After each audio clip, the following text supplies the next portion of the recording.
আব্দুর রাজাক সাহেব বলেছেন যে হাত তুলে দোয়া করলে আল্লাহ হাত ফেরত দেয় না। যখন চাইবেন তখন এভাবে চাইবেন, হাতটাকে মিলে থাকবে, থাকতে পারো, হাতটাকে ফাঁকা থাকবে, থাক।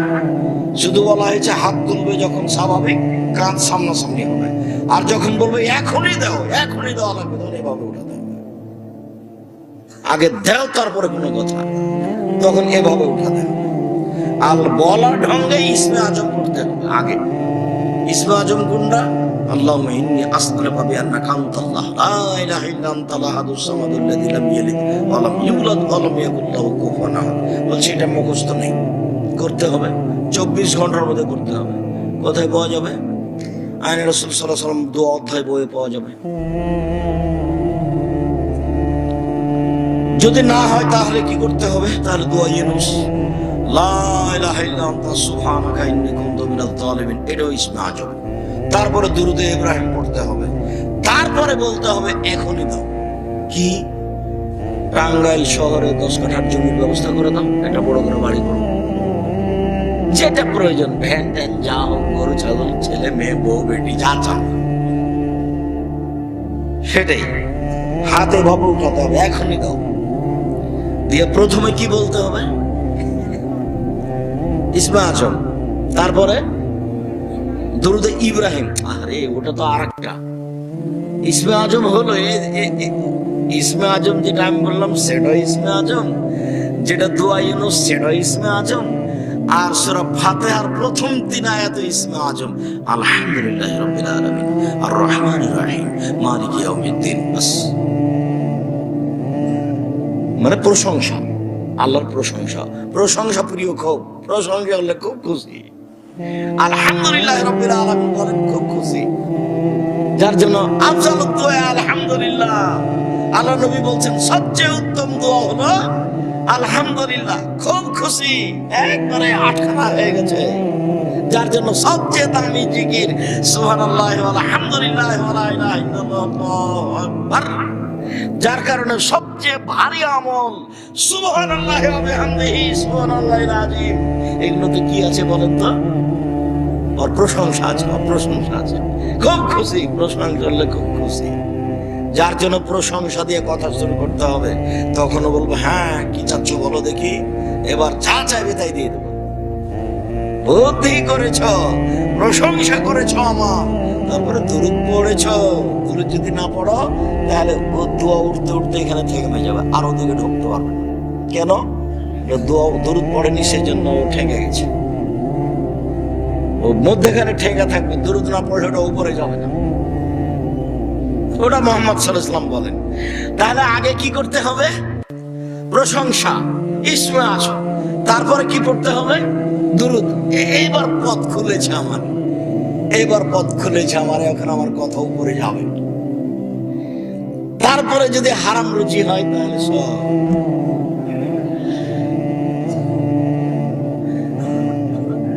লোকটা বিপদে আছে, বিপদে পড়লে আল্লাহ যা বলেন সেটাই শুনে নেন। লোকটা মুসাফির, মুসাফির মানুষ যা বলে সেটা আল্লাহ শুনে নেন। হাত তুলে বললে মানুষ যা বলে, হাত তুলে যখন বলে তখন খালি হাত ফিরে দিতে লজ্জা হয় না। লোকটা হাত তুলে দোয়া করছে আমার দরবারে, আমার লজ্জা হয়, যাও যাও দিলাম, যাও। তো লোকটা হাত তুলে বলছে, এরপরে একটাও হলো না। কেন? খাদ্য আছে হারাম, পানি আছে হারাম, পোশাক আছে হারাম, বিবেক নির্বাহ হারাম। আমি শ্বশুরের কাছে টাকা যৌতুক নিয়ে বিবাহ করতে রাজি নই। আমি আব্দুর রাজ্জাক বিন ইউসুফ বলেছি, ভিক্ষা করে টাকা দিয়ে চাউল কিনে ভাত খেয়ে ইবাদত কবুল হবে, যৌতুকের টাকা দিয়ে চাউল কিনে ভাত খেয়ে ইবাদত কবুল হবে না। এই দেশে কোনো ব্যাংকিং ব্যবস্থায় চাকরি করে টাকা দিয়ে চাউল কিনে ভাত খেয়ে ইবাদত কবুল হবে না। এই দেশের কোনো এনজিওতে চাকরি করে টাকা দিয়ে চাউল কিনে ভাত খেয়ে ইবাদত কবুল হবে না। অজান্তে যেসব টাকা পয়সা উপার্জন করছেন, বুঝতে পারলেন এটা টাকা বৈধ না অবৈধ, সেই টাকা দিয়ে চাউল কিনে ভাত খেয়ে ইবাদত করে হাত তুলে দোয়া করলে কবুল হবে না। হাদিস বুখারী মুসলিম। আর তোমাদের টাঙ্গাইলের কোন এলাকার জনৈক বড় ডাক্তারের কথা তোমাকে আমি কত শোনালাম। খুব বড় ডাক্তার, মেধাবী ছেলে, লন্ডন থেকে পড়ে এসেছে, পিজি হাসপাতালের বড় ডাক্তার, 2.5 লক্ষ টাকা বেতন, 3 লাখ টাকা। বাড়িতে আসলো, বাবার বাড়ি, গাড়ি থেকে নামলো, পরনে প্যান্ট আছে, টাকনোর নিচে আছে, গলায় টাই আছে, দাড়ি চাঁচা আছে, হাতে সিগারেট আছে, এইভাবে গাড়ি থেকে নামলো। একটু পরে বৌমা গাড়ি থেকে নামলো, গায়ে হালকা হালকা কাপড় আছে। একটু পরে নাতনি গাড়ি থেকে নামলো, দেখা গেল গায়ে কাপড় নেই, দেখা গেল গাড়ির পিছন দিকে কুকুর আছে। টাকা সবই লস। এইবার প্রেসক্রিপশনে যা লিখেছে তা ওই কোম্পানি লিখেছে যে কোম্পানি তাকে কি দেয়, টাকা দেয়। ও জানে যে এর চেয়ে ভালো ওষুধ আছে। বলেন কি এবার? দেন, সব টাকা হারাম, ব্যবসা বাণিজ্য হারাম, কর্মজীবন হারাম। স্বাভাবিক থেকে পয়সা উপার্জন করেন ব্যবসা করে। টাঙ্গাইলের জমি এখন দামি, গাজীপুরের জমি এখন দামি। জমি বিক্রি করে বড় ব্যবসা করব, কোটি কোটি টাকা ইনকাম করব, ঘুমের ঘরে টাকা ইনকাম করব, অসহায় মানুষের পাশে দাঁড়ানোর জন্য টাকা ইনকাম করব। মানুষকে উঠানোর জন্য নয়, নামানোর জন্য নয়। টাকা ইনকাম করব অসহায় মানুষের পাশে দাঁড়ানোর জন্য, ফকির মিসকিনের জন্য কোটি টাকা ইনকাম করব, ঘুমের ঘরে ইয়ে করব, টাকা ইনকাম করব। মুহাম্মদ সাল্লাল্লাহু আলাইহি ওয়াসাল্লাম বলছেন, পৃথিবীর মানুষ আত-তাজির আস-সাদিক আল-আমিন ইয়াকুনু ইয়াউমাল কিয়ামাহ মা শুহাদা ওয়া সিদ্দিকুন ওয়াল আম্বিয়া, সত্যবাদী বিশ্বস্ত ব্যবসায়ীরা বিচারের মাঠে নবীগণের সাথে থাকবেন। আর তিজারাত মাল কিদ ওয়াল হারাম, ব্যবসা অনেক সময় মিথ্যে কথা চলে আসে, অনেক সময় কসম চলে আসে। শুভ হবি সাদকা, দান করে মিটিয়ে দাও। এটা আল্লাহর নবীর কথা, আমি নিজে বলিনি কোনো কথা। সম্মানিত দিনী ভাই বোন, রাসূল সাল্লাল্লাহু আলাইহি ওয়াসাল্লাম বলেন এর ইবাদত কবুল হবে না। আবু হুরায়রা রাদিয়াল্লাহু তাআলা আনহু বলেন, রাসূল সাল্লাল্লাহু আলাইহি ওয়াসাল্লাম বলেছেন, ইয়াতি আলান নাসি জামানুন লা ইয়াওয়ালিন আসমা খাজা মিন হামিনাল হালাল মিনাল হারাম। অচিরে মানুষের উপরে চলে আসে একটা সময়, মানুষ পয়সা উপার্জন করবে কিন্তু বিবেচনা করবে না এটা হালাল না হারাম। সেটা এখন কত ভাবে যে পয়সা উপার্জন করছে। আল্লাহ নবী বলছেন, লাল ফাকশা ফাকরা আলাইকুম, আমার উম্মত দরিদ্র ফকির হয়ে যাবে এ ভয় আমি করি না। আলাইকুম আলাইকুম, আমার উম্মত পুরুষ নারী শুনে রেখো, আমি তোমাদের উপরে ভয় করে আশঙ্কা করি যে বসতাত আলাইকুম দুনিয়া কামা বসতাত মান কানা কাবলাকুম, পৃথিবী তোমাদের সামনে তুলে ধরা হবে প্রযুক্তি আর প্রযুক্তি, টাকা আর টাকা। দেখবা শুধু প্রযুক্তি আর প্রযুক্তি, টাকা আর টাকা।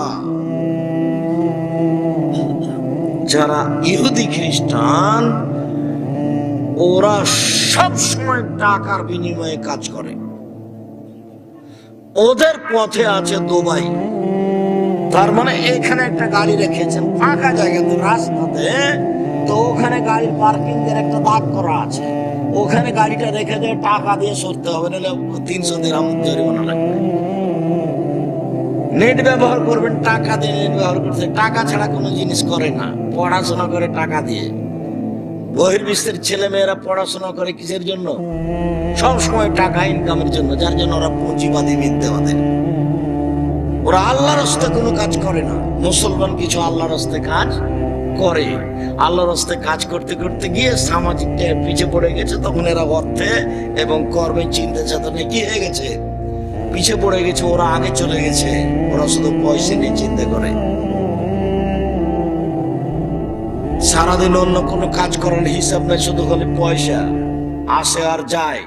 সরকার সব দিক দিয়ে কেটে কুটে ঠিক করে দেয়, শেষ পর্যন্ত খাওয়ার থাকা হয়। সম্মানিত দিনী ভাই বোন, বলছিলাম মানুষ দেখবে প্রযুক্তি আর প্রযুক্তি, টাকা আর টাকা। মানুষ এভাবে পয়সা উপার্জন করতে যাবে, তখন পৃথিবী তাকে ধ্বংস করে দিবে। বুঝতে পারবে না এই প্রযুক্তি বৈধ না অবৈধ।